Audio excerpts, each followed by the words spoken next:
Hace poco en el centro de estudiantes estuvimos hablando de las revoluciones. Y yo en lo personal creo que Stonewall fue una revolución con todas sus letras.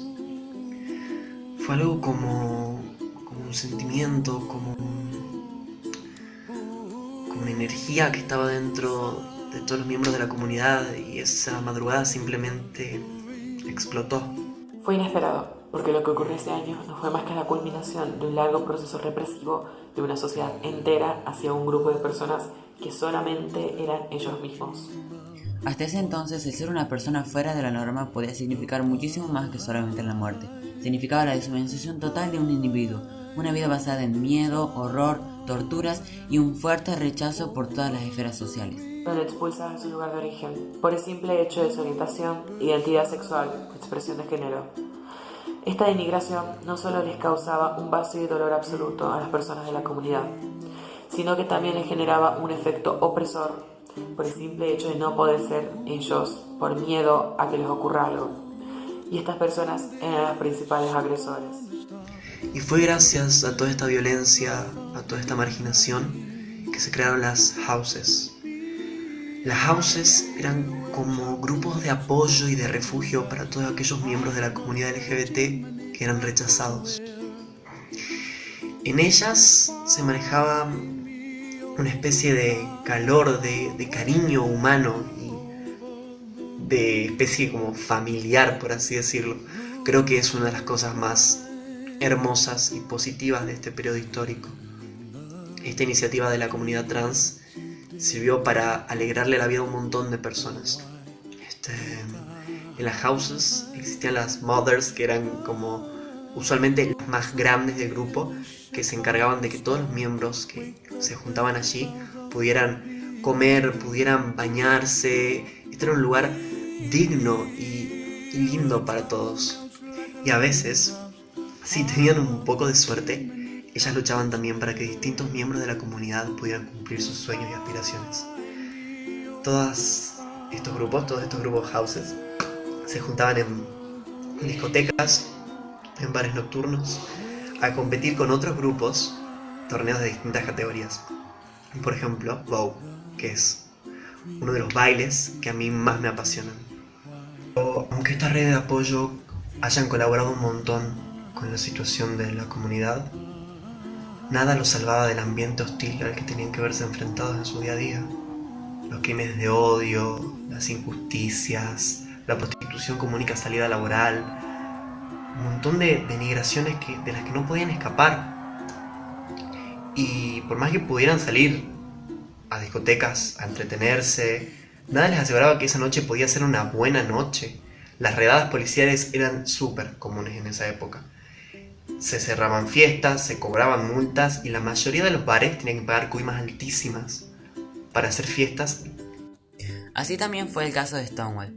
Este club era uno de los pocos que manejaba una política amigable hacia los miembros de la comunidad LGBT, y se teoriza, aunque no es nada asegurado, que ese día estaban homenajeando a Judy Garland, actriz y cantante que días atrás había fallecido y que se había vuelto icónica por su interpretación de la canción Somewhere Over the Rainbow. Pero sea cual fuese el motivo por el cual estaban todos reunidos aquel 28 de junio, no desmerita el acontecimiento de ese día. Aproximadamente como a las 1 de la madrugada comenzó una redada policial, una como las tantas en aquellos tiempos. A los gritos, los oficiales anunciaban que habían llegado y tapando las salidas, pidieron que formaran 2 filas de personas. El procedimiento consistía en revisar los genitales de las personas y cualquiera que se encuentre transvestida sería encarcelado por exhibicionismo, como también se les daría un llamado de atención o se multaría al local. Las demás personas que se encuentren como inimputables, por decirlo de alguna manera, se las echaría directamente a la calle. Pero ahí fue cuando todo cambió. Las personas adentro de Stonewall se negaban a entregar sus identificaciones y las mujeres no iban a acompañar a nadie al baño. De a poco comenzaron leves confrontaciones que terminaron con más de la mitad de las personas afuera del local, pero ninguno con ansias de irse. Se aglomeraron un montón de personas atraídas por la policía y la muchedumbre furiosa. De repente, eran más de 500 personas afuera de la discoteca. Cuantas más personas llegaban, más hostil se volvía el ambiente. Y fue cuando uno de los observadores, divisando el maltrato que estaban teniendo las personas de mano de la policía, gritó que no piensan hacer nada Y cuando a una chica que estaba arrestada le dieron un cachiporrazo en la cabeza por quejarse de sus esposas, fue cuando todo estalló. Un estallido súper violento. Se trató de tirar una patrulla de policía. Y alguien de repente gritó que todo esto se debía que no habían pagado las coimas del bar. Entonces empezaron a tirar con monedas, diciendo que eran unos cerdos, que ninguno servía, latas de birra volaban, botellas, ladrillos de la construcción del lado. Y de repente se escuchó una frase que quedó muy emblemática de aquel día. Nos han tratado como mierda todos estos años, ahora nos toca a nosotros. Y ahí fue cuando la policía tuvo que emprender retirada. Los corrieron cuadras, pero lo positivo de todo esto es que nunca más vieron esa calle. Esa calle era una victoria. Y al año siguiente se organizó la primera marcha del orgullo LGBT en Los Ángeles. Creo que fuera de toda la violencia que se vivió aquel día, lo más destacable de esa madrugada fue la toma de conciencia.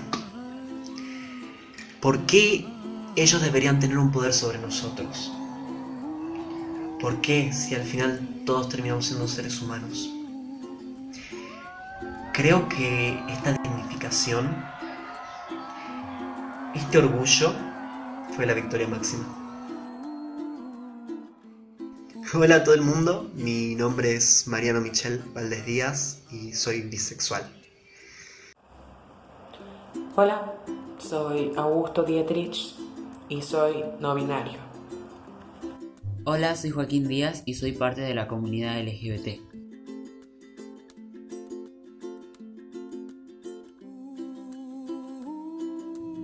En el espacio del colegio nunca dije abiertamente que formaba parte de la comunidad LGBT y porque sentía que no era necesario explicarlo o contarles a las demás personas, porque sentía que al yo aceptarme y aceptarlo no necesitaba la opinión de los demás respecto a eso, entonces era como que no necesitaba contarlo.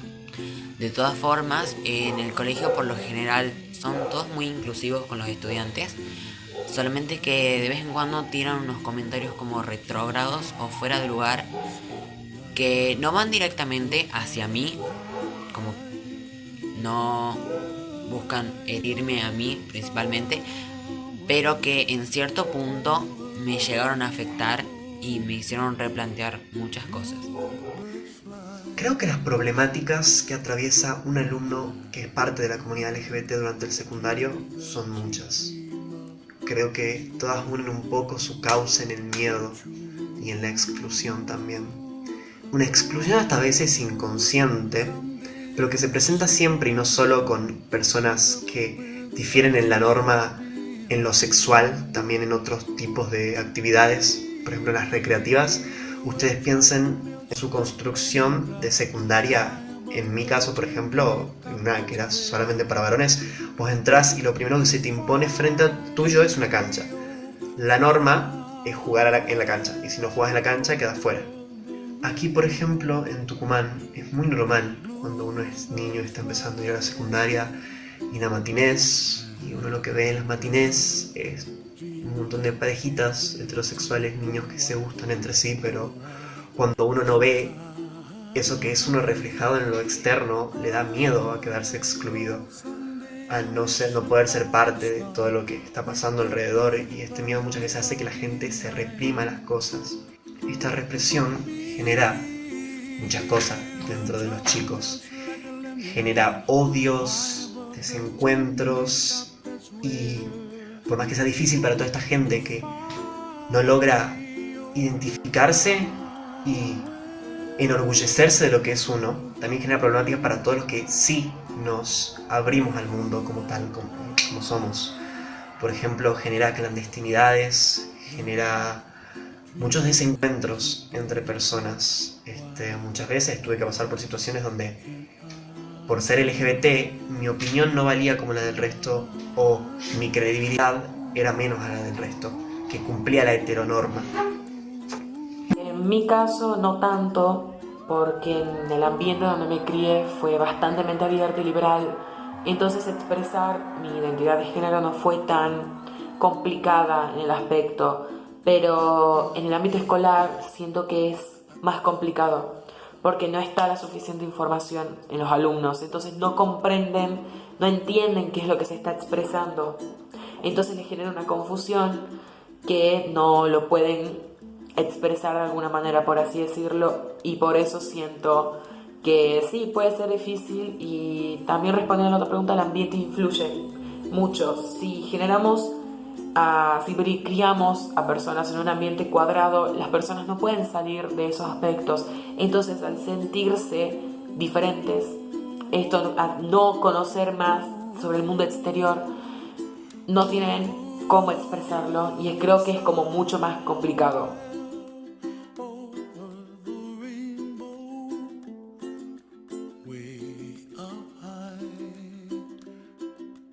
Sinceramente no. No. Sinceramente no creo que los demás alumnos secundarios estén informados respecto a las distintas identidades, a las distintas sexualidades que puede tener la gente. El caso más concreto que tengo soy yo mismo. Cuando era chico no podía entender qué me pasaba, porque me habían metido en la cabeza que religiosamente me tenían que gustar chicos o chicas y que no me podían gustar los dos. Me costó trabajo entender que había un concepto que se llama bisexualidad y que englobaba esto. Entenderse a uno es necesario. Yo creo que esto es uno de los aspectos que más tendríamos que reclamar como estudiantes. Educación sexual integral para entender al otro, para aprender a respetar y para poder cambiar el mundo. A día de hoy conozco mucha gente que no entiende la diferencia entre identidad de género, entre sexo biológico, entre orientación sexual y entre expresión de género. Y me parece una diferencia base para comprender todo lo demás.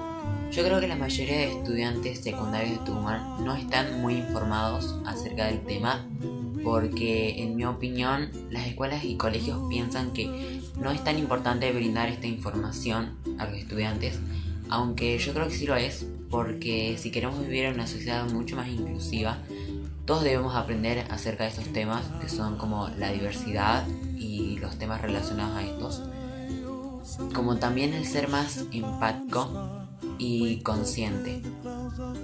No, el ambiente secundario de Tucumán no padece de la suficiente información sobre las diversas identidades de género, orientaciones sexuales, etc.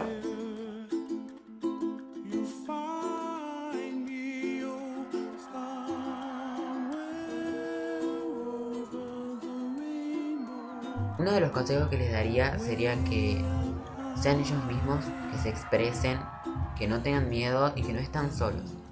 Pero más allá de eso, lo que realmente les diría es que si son de tal forma o actúan de tal otra, que lo hagan sin necesidad de ponerse ningún tipo de etiquetas, que lo hagan por el simple hecho de que quieren y pueden.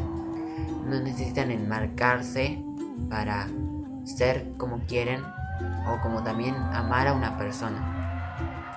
Mi consejo sería que sean y amen como quieran, sin ningún tipo de barrera.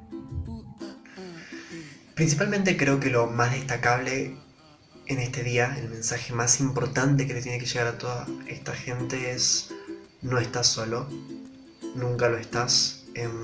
Hay muchos que son como vos y que pueden escucharte, que pueden darte una mano, que todos sabemos lo difícil que puede ser de este lado, pero que no te reprimas nunca las cosas dentro tuyo, porque así alimentas mucho esta bestia que va a generar que en un futuro muchos otros chicos no puedan salir y no puedan enorgullecerse de sí mismos. Armate de valor y grita. El mensaje que yo le daría simplemente sería el más clásico, pero es el fundamental, que es no tener miedo. La sexualidad, la identidad son simplemente una de las tantas cualidades que genera a esta persona. No te va a ser más ni menos. Al principio seguramente va a ser complicado, puede llegar a ser, capaz que no, pero siempre vas a tener el apoyo de alguien. Nunca vas a estar solo, y si lo sentís es porque no lo buscas.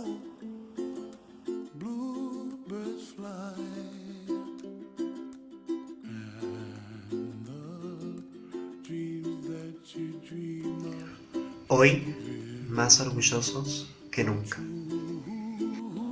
Y hoy, más orgullosos que nunca, Hoy más orgulloso que nunca.